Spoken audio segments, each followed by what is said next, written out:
My name is Eli Hempel, and for my biology role model project, I researched Dr. Laura Bertola. Dr. Bertola is in a photograph on the left and has been super involved in science ever since she was little. She has always been super interested in animals and big cats, especially. She attended her undergraduate degree, her master's, and PhD at Leiden University, which is located in the Netherlands. And she primarily focused during her PhD on lions and the research about them, especially in regard to their genetics and their conservation, as well as other organisms involved in their genetics and conservation. She now conducts her research at the National Center for Biological Sciences in India and also does a lot of her research in Africa.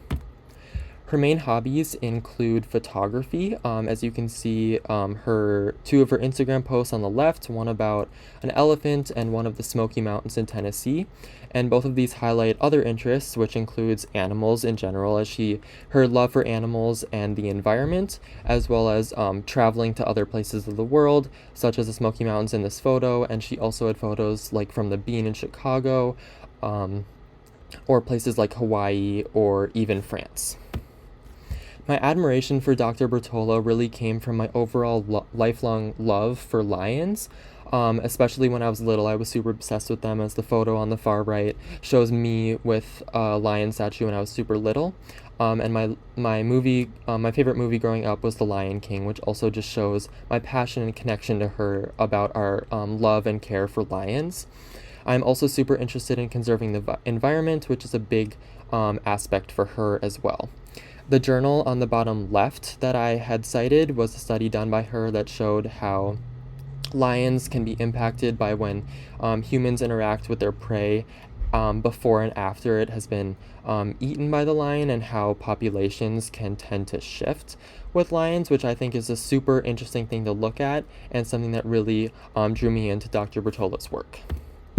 Her field of biology that she's in is biological sciences, however, more specifically conservation biology and genetics.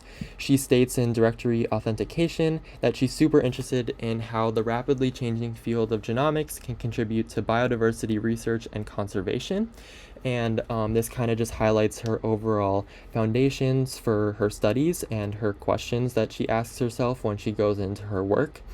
And the article and the journal that I decided about choosing was published in January 2024 by Dr. Bertola and other scientists, where they researched how lion groups in their populations and the number of them in their populations can be impacted by ecological processes or even human causes. The graph or figure that I decided about picking was a box plot graph on the left, which shows the 4 different types of areas that the study was conducted in. It was conducted in 8 different sites in Kenya. However, there were 4 different areas or types of areas that it was conducted in, and there were about 199 total sightings over the course of a couple years that the study was conducted in. For the techniques and methods of this experiment, various surveys were set out to researchers and scientists in those areas to record the number and photograph the lions in those areas, whether they were the same or different lions each time. And the experiment was originally hypothesized to have higher amounts of lion prides, like more lions in a pride, in national parks and reserves, because there might be less human activity or more access to resources. However, the higher average was actually in community conservancies, with the average of 7, and this showed that even though there was higher amounts of human activities, there tended to be greater amounts of access to prey, which was a significant factor for lions to thrive there instead of areas with less humans.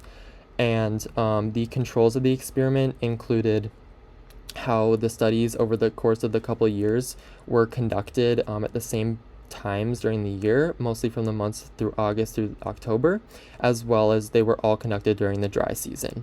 So overall, the study concluded that anthropogenic causes were less of a factor in determining how many lions were grouped together, but it was actually the amount of prey or ecological processes that determined the amount of lions that traveled together.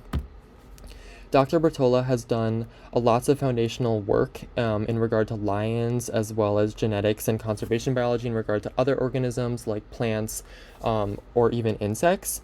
And her work continues and will be to determine how species will thrive in the future, especially lions, and how their genetics can be beneficial in regard to their conservation. Thank you for listening.